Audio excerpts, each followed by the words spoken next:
बिस्मिल्लाहिर्रहमानिर्रहीम। अस्सलाम वालेकुम। कैसे हैं आप सब? होप सब ठीक ठाक होंगे, खैरियत से होंगे।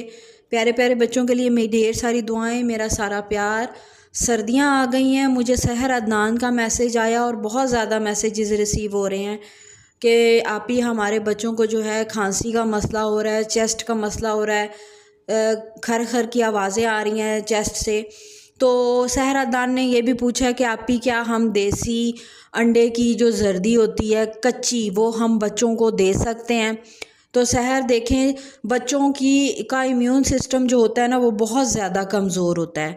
जो देसी अंडा है वो बच्चों के लिए नो डाउट बहुत अच्छी चीज़ है। आप सर्दियों में बच्चों को लाजमी दें।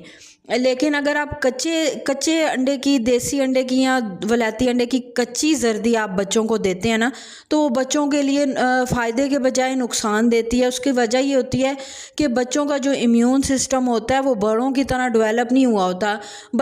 बड़े जो हैं वो कच्ची जर्दी ले लेते हैं। अमूमन वो लोग लेते हैं जो जिम में जा रहे होते हैं, जिम कर रहे होते हैं, वो एनर्जी के लिए कच्चे अंडे पीते हैं, कच्चे अंडे की जर्दियाँ और कच्चा अंडा, इस तरह की चीज़ें। लेकिन बड़ों को और बच्चों को मैं यही कहूँगी कि आप हाफ़, सर्दियाँ हैं तो हाफ़ बॉयल एग दे सकते हैं। आप बच्चों को कच्चा पक्का अंडा करके दे सकते हैं। कच्ची पक्की जर्दी हो, उसमें हल्का सा नमक, काली मिर्च डाल के वो चम्मच की मदद से आप बच्चों को खिलाएं। देसी अंडे की जर्दी बहुत अच्छी चीज़ है बच्चों के लिए। तो आज मैं एक रेमेडी भी लेकर आई हूँ। जिन बच्चों को सर्दी लग जाती है, ठंड की वजह से सीना जाम हो जाता है, सीना खर खर करता है, और इसके अलावा जो है सीने से आवाज़ें आती हैं, सर्दी लग जाती है, प्लस खांसी के भी काफ़ी हद तक मसले को ये चीज़ सॉल्व करती है। तो इसके लिए आपने जो है सबसे पहले ले लेना है देसी अंडे की जर्दी। मेरे पास तो यहाँ पर वलैती अंडे की, आप यही कोशिश कीजिएगा कि देसी अंडा लें। कच्ची पक्की जर्दी हो या पकी हुई हो, कोई मैटर नहीं करता, आपने ले लेनी। अगर आपके बच्चे छोटे हैं, 4 माह से ऊपर के हैं, 6 माह से ऊपर के हैं, 1 साल तक के हैं, तो आपने आधी जर्दी लेनी है। 1 साल से ऊपर के जो बच्चे हैं, आप पूरी जर्दी बच्चों को हफ्ते में 2 से 3 बार सर्दियों में खिला सकते हैं। डेली भी खिला सकते हैं, कोई इशू नहीं है। तो जिन बच्चों का सीना खर खर करता हो, उनके लिए आपने ले लेनी है इस तरीके से आधी जर्दी। इसको जो है, इस जर्दी को आपने जो है इसको आपने हल्का सा ऐसे करके मैश कर लेना है। और मैश करने के बाद आपने इसमें जो नेक्स्ट चीज़ ऐड करनी है हनी।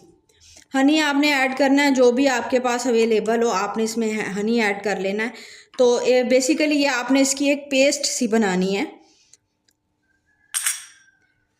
कम होगा तो मैं और ऐड करूँगी, आधा चम्मच आप ऐड कर लें, छोटा आधा चम्मच ऐड कर लें, आधी जर्दी के लिए काफ़ी है। इसकी आपने इस तरीके से पेस्ट सी बना लेनी है। अगर आपको कम लगे तो आप इसमें मज़ीद थोड़ा सा हनी ऐड करें। कम लग रहा है मुझे तो इसमें मैं इसको पेस्ट बनाने के लिए इसमें हनी और ऐड करूँगी। तकरीबन ये आधा बड़ा चम्मच आधी जर्दी में जाएगा। जर्दी और शहद जो है ये आपस में अच्छे तरीके से यकजान हो गया है। अब इसको जो है आपने बच्चे को खिलाना है। 6 माह का बच्चा है तो ये आधी आप खिला सकते हैं जर्दी। साल का बच्चा है तो आप पूरी जर्दी ले सकते हैं। इसको आप फिंगर की मदद से बच्चों को थोड़ा थोड़ा सा करके बच्चों को आप दें, बच्चा खा ले फिर और दे दें, या चम्मच की मदद से आप बच्चों को खिला दें।